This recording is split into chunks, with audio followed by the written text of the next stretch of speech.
not crying in public. It's so upsetting. All of Andrew's scenes could get cut. Who knows? It's Hollywood, baby. But it's... The winged victory came to the Louvre in pieces, and people still line up to see her. I just mean that it's no longer 1937, and we absolutely wrote a Snow White. All right, settle in, because this isn't just a movie flop. It's a full-scale entertainment industry cautionary tale. If you thought Snow White was going to be Disney's next magical triumph, think again. What began as a glossy, headline-grabbing reboot aimed at reshaping a beloved classic has taken a sharp left turn into what might be one of the most talked-about collapses in recent Hollywood memory. And right at the center of it, one name: Rachel Zegler. And to everyone who hates when I win, the winged victory came to the Louvre in pieces, and people still line up to see her. And I can only hope that despite my flaws, and despite my cracks and my breaks, and there are many of them, that at every premiere and everything I do, people will wait in line to see. She was supposed to be the star that redefined what a modern Disney princess could look and sound like. She boarded this multi-million-dollar project with the kind of buzz most actors can only dream of. The red carpet was rolled out. The media rollout was massive. Every trailer, press release, and interview seemed laser-focused on branding this version of Snow White as bold, progressive, and groundbreaking. But somewhere between the big promises and the box office numbers, things began to unravel. And quickly. The reviews are in, and Disney's woke reimagining of Snow White has been widely panned as one of the worst movies ever. Even the most so-called progressive publications hates this film. Let's just have a look at just a few of the summaries here. Lazy, visually repellent, said The Independent. Exhaustingly awful, said The Guardian. I like that one. A strange hot mess came from the Huffington Post. Good enough for TV. That's about the nicest review we've seen. That was from Vanity Fair. And the BBC came up with, the film has a major identity crisis. Again, BBC. Because instead of riding the wave of praise and box office success, Rachel now finds herself out of the spotlight, and not in a quiet, graceful way.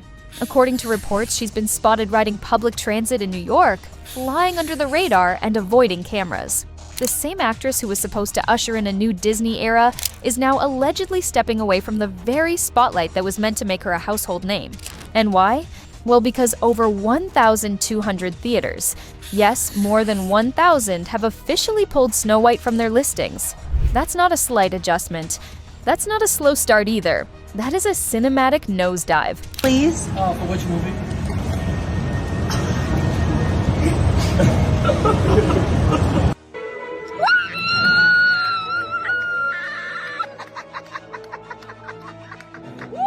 Let's be clear, this wasn't a small indie film quietly fizzling out. This was supposed to be Disney's next crown jewel, big budget, big names, big expectations, and Rachel Zegler, she was positioned as the centerpiece of it all, a fresh face to lead a new generation into a reimagined fairy tale world. The concept, ambitious, the execution, well, the results speak for themselves. Instead of being remembered for modernizing a classic with heart and nuance, Snow White is now remembered for something very different.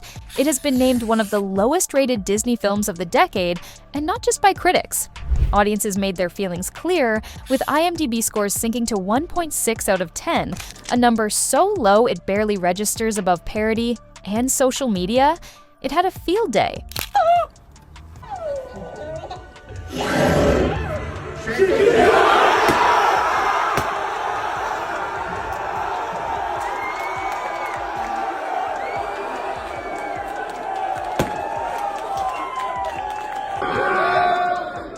It wasn't long before the internet was flooded with videos and photos of completely empty theaters. We're talking entire rows of untouched seats, not a soul in sight. In a viral clip, a TikTok user documents their solo viewing of Snow White completely alone in the auditorium. They stayed a few minutes, probably out of curiosity or just sheer disbelief, and then left. Not a word, not a laugh, just silence and disappointment. And just when you thought the numbers couldn't possibly drop any further, they did.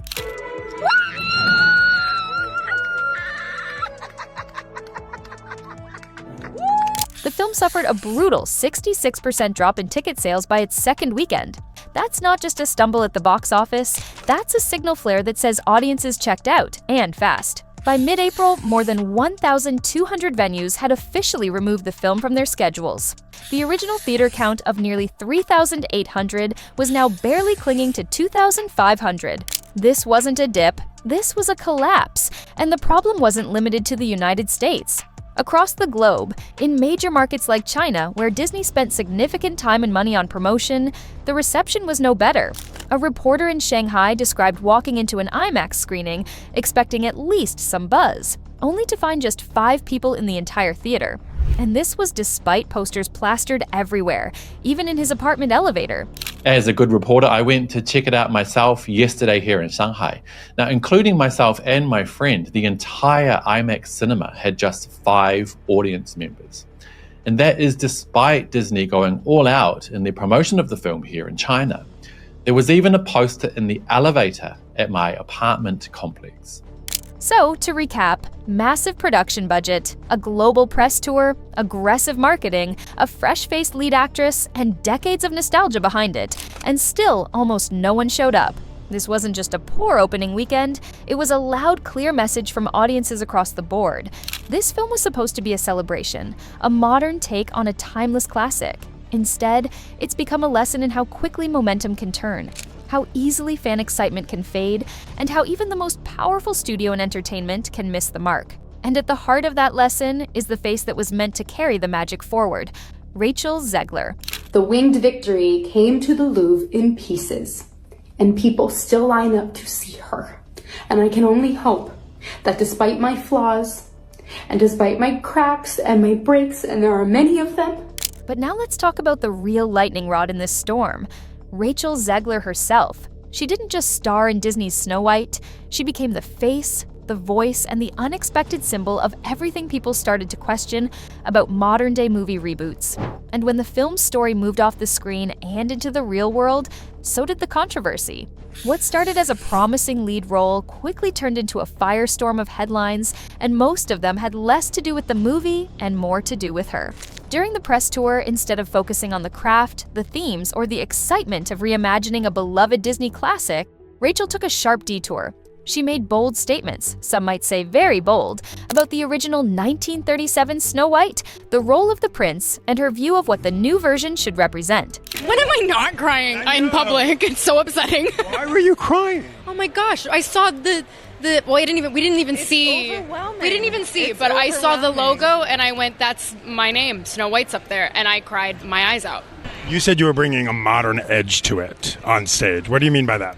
I just mean that it's no longer 1937, and we absolutely wrote a Snow White that is not going to be yeah. saved by the prince. She's not going to be saved by the prince, and she's not going to be dreaming about true love. She's dreaming about becoming the leader she knows she can be, and the leader that her late father told her that she could be if she was fearless, fair, brave, and true. And so it's just a really incredible story for, I think, young people everywhere to see themselves in. At one point, she called the original prince character a stalker. She openly criticized the story that had been loved for generations, claiming her version wouldn't revolve around love, wouldn't include a Prince Charming, and wouldn't end in a traditional fairy tale happily ever after. In her words, it was all about independence, strength, a woman who didn't need saving. I know that you've told me before that your version of Snow White is different, and it's more of a 2022 version of Snow White. What did you mean by that? I mean, you know, the original cartoon came out in 1937, and very evidently so. There's a big focus on her love story with a guy who literally stalks her. Yeah. Weird. Super weird. So we didn't do that this time. And while some viewers were open to that direction, many others, both fans and critics, felt like it wasn't an evolution of the character, but a complete rejection of everything the original story stood for. Instead of a modern update that kept the heart of the tale intact, it felt like an erasure, a statement that the old version wasn't just outdated, but wrong. The result? The audience didn't rally behind it. In fact, they began to push back hard. Clips from Rachel's interviews went viral again and again, not because they were celebrated, but because they stirred frustration. People didn't just disagree with the message, they questioned the tone, the timing, and whether the movie had lost sight of the story it was meant to tell. And that tension wasn't just on the internet. Behind the scenes, things were reportedly just as rocky. We have a different approach to what I'm sure a lot of people will assume is a love story just because, like, we cast a guy in the movie, right. Andrew Burnap, great dude. Yeah. It's one of those things that I think everyone's going to have their assumptions about what it's actually going to be, but it's really not about the love story at all, which is really, really wonderful. And whether or not she finds love along the way is anybody's guess until 2024. Andrew Burnap, who played the prince in this new version of the film, is said to have been frustrated. Insiders claimed Rachel didn't just express her creative opinions, she challenged the structure of the story itself. And in doing so, she allegedly tried to minimize Andrew's role both on screen and in the public eye, saying in interviews that his character wasn't important to the story anymore. And whether or not she finds love along the way is anybody's guess until 2024. All of Andrew's scenes could get cut. Who knows? It's Hollywood, baby. But it's one of those things. So true, it's an inner journey that she goes on to find her true self, and she meets a lot of people along the way that make the journey really incredible. But the most telling moment came from Gal Gadot, who played the evil queen. According to several sources, there was tension between Rachel and Gal off camera as well. One report even claims that Gal told Rachel directly that her words and actions had ruined the film. And when Disney later asked Gal to step up and defend the movie, or publicly support Rachel during the backlash, she reportedly declined.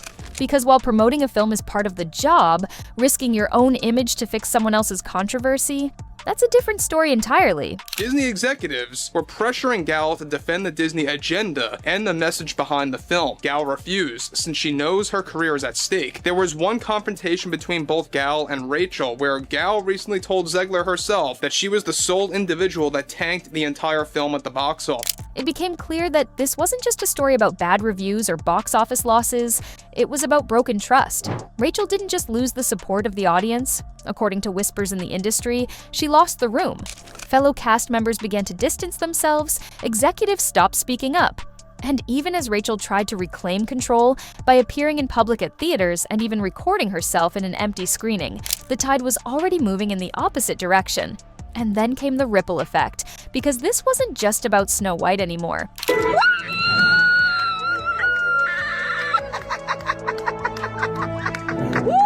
Behind the scenes, Disney was scrambling, quietly but quickly. One of their biggest upcoming remakes, Tangled, was suddenly put on hold. Insiders said it was meant to be the company's most expensive live-action remake yet. But after the Snow White reaction, that project was shelved, just like that. The message was loud and clear: no more risks. And Rachel?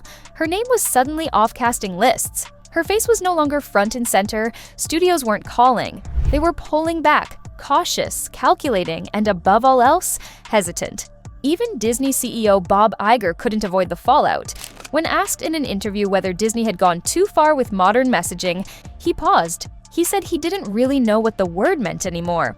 He insisted the company just wanted to entertain and make a positive impact. But by the time he said it, the audience had already moved on. I love what you said about wanting to entertain audiences. Critics saying Disney's too woke, but you're just putting out storytelling.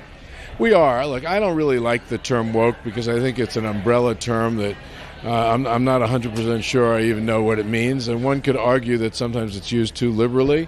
That said, our primary purpose is to entertain, and where we can entertain responsibly, obviously we try to do that. We try to have a positive impact on the world, but the first thing we need to do is entertain. So here we are, one massive remake, shut down by public reaction. One cast divided, with its biggest stars refusing to speak for each other.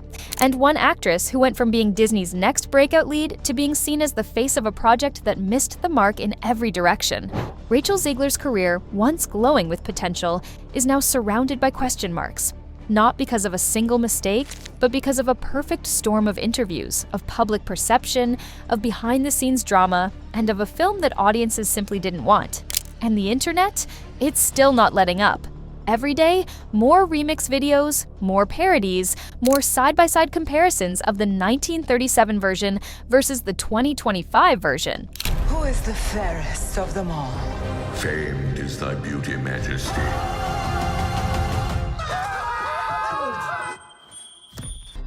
We must flee into the woods.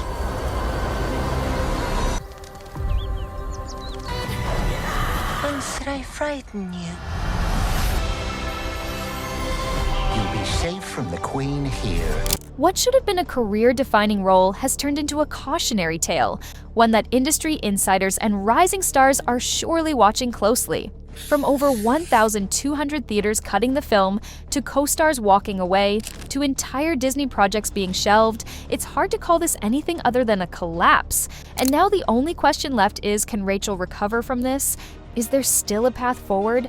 Or was this the kind of moment that doesn't just stall a career, but rewrites it completely? Was the downfall a result of corporate missteps? Or did the star at the center simply go too far, too fast, with a message that didn't land? We want to know what you think. Was this a case of a misunderstood vision? Or was the audience just sending a message they felt wasn't being heard?